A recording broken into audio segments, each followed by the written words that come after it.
নমস্কাৰ অন্য এটা ভিডিঅ' লৈ আমাৰ ইউটিউব চেনেললৈ আপোনালোকক স্বাগতম।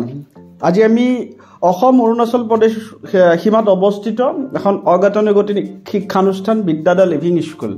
আজি আমি বিদ্যাদা লিভিং স্কুলৰ বিষয়ে এই ভিডিঅ'টোৰ জৰিয়তে ক'বৰ কাৰণে যত্ন কৰিম।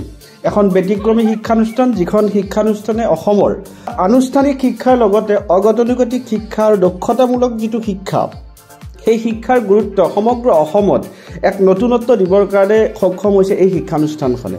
আৰু এই শিক্ষানুষ্ঠানখনৰ বিশেষত্ব, এই শিক্ষানুষ্ঠান ক'ত অৱস্থিত, এই শিক্ষানুষ্ঠানখনৰ লগত জড়িত যি পৰিকল্পনা, এই সমস্ত কথা আমি এই ভিডিঅ'টোৰ জৰিয়তে আপোনালোকক ক'বৰ কাৰণে যত্ন কৰিম।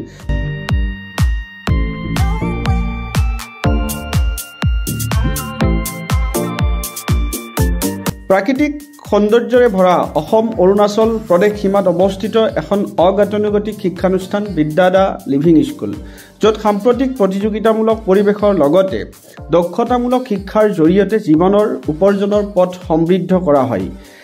এই বিদ্যাদা লিভিং স্কুলখন কিয় প্ৰতিস্থাপিত কৰিব লগা হ'ল, বিদ্যাদা লিভিং স্কুলৰ পৰিকল্পনাটো কি, বিদ্যাদা লিভিং স্কুলৰ আঁৰৰ যিজন ব্যক্তি প্ৰাঞ্জল বুঢ়াগোহাঁই ছাৰ, তেখেতৰ ব্যক্তিত্ব, তেখেতৰ পৰিকল্পনা সন্দৰ্ভত ইয়াত কৰ্মৰত শিক্ষয়িত্ৰীসকলৰ মুখৰ পৰা আমি শুনিবলৈকে যত্ন কৰিম। আচলতে আমাৰ এই গোটেই স্কুলখন বা আইডিয়াটো প্ৰথমে যোনে কণ্ডাক্ট কৰিছে বা ইয়াত কৈছে তেওঁ হ'ল ডিব্ৰুগড় বিশ্ববিদ্যালয় শিক্ষা তত্ত্ব বিভাগৰ ডক্টৰ প্ৰাঞ্জল বুঢ়াগোহাঁই ছাৰৰ ঘৰ ইয়াতে হুবাহীতে।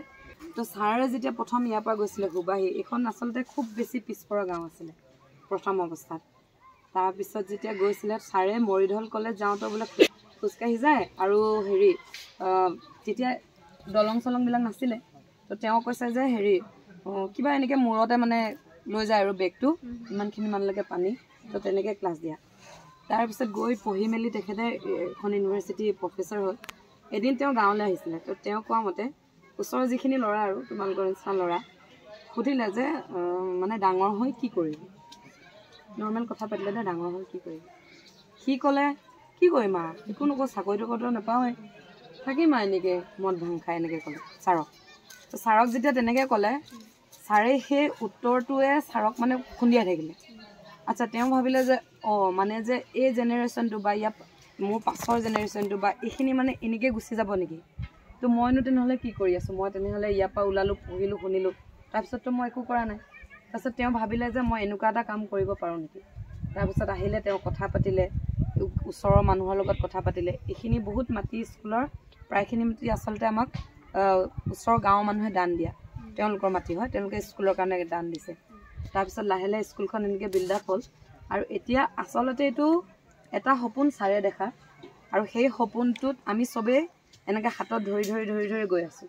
এই ব্যতিক্ৰমী শিক্ষানুষ্ঠানখনে আনুষ্ঠানিক শিক্ষাৰ লগতে প্ৰতিজন ছাত্ৰ ছাত্ৰীক দিব বিচাৰে জীৱনৰ মূল্যবোধ, জীৱন যাত্ৰাত উদ্ভৱ হোৱা সমস্যাৰ সমাধান কিদৰে পাব পাৰি, বিপদৰ সময়ত এজনে আনজনৰ কিদৰে কামত আহিব পাৰে, এনেকুৱা বিভিন্ন শিক্ষাৰ সমাহাৰ এই বিদ্যাদা লিভিং স্কুলত ছাত্ৰ ছাত্ৰীসকলক প্ৰদান কৰা হয়। 2020 চনত প্ৰতিষ্ঠিত বিদ্যাদা লিভিং স্কুল অসম অৰুণাচল প্ৰদেশৰ বিভিন্ন ঠাইৰ পৰা সংমিশ্ৰিত প্ৰায় 400তকৈ অধিক ছাত্ৰ ছাত্ৰী ইয়াত সমবেত হয়।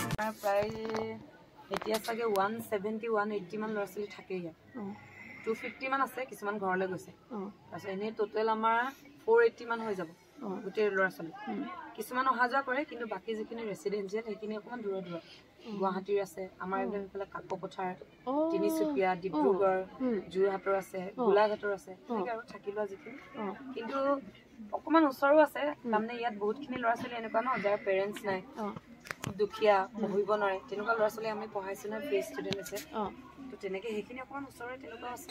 ট্ৰেডিশ্যনেলটোত নৰ্মেল যিটো চব স্কুলত যিটো পঢ়ায় আৰু ছায়েন্স, মেথছ, অসমীয়া যিটো আৰু তাৰপিছত ৱেলবিঙত আমি সেইটো কওঁ যে সুখী জীৱনৰ কৌশল বুলি কওঁ। ৱেলবিঙত আমি কেইবাটাও আমাৰ ভাগ থাকে। হেল্পিং এটিটিউডৰ ওপৰত আমি ল'ৰা ছোৱালীক শিকাওঁ, বিহেভিয়াৰৰ ওপৰত, তাৰপিছত আমি কৃতজ্ঞতানো আমি কেনেকৈ কৃতজ্ঞতা দিব লাগে বা যিখিনি আৰু হেল্পিং এটিটিউডত আমাৰ সেইখিনি হয়। আৰু যিটো লাইভলিহুড ক্লাছৰ আমাৰ জীৱন জীৱিকা কৌশল বুলি, যিটো অসমীয়াত জীৱন জীৱিকা কৌশল। তো আমি ল'ৰা ছোৱালীখিনিক ট্ৰাই কৰিছোঁ এনেকুৱাকৈ ট্ৰেইন কৰিবলৈ। হয়তো এতিয়া এনেকুৱা আহিছে যে চাকৰিটো মেইন নহয়, চাকৰি নাপায়েই বহুত পঢ়া শুনা কৰি।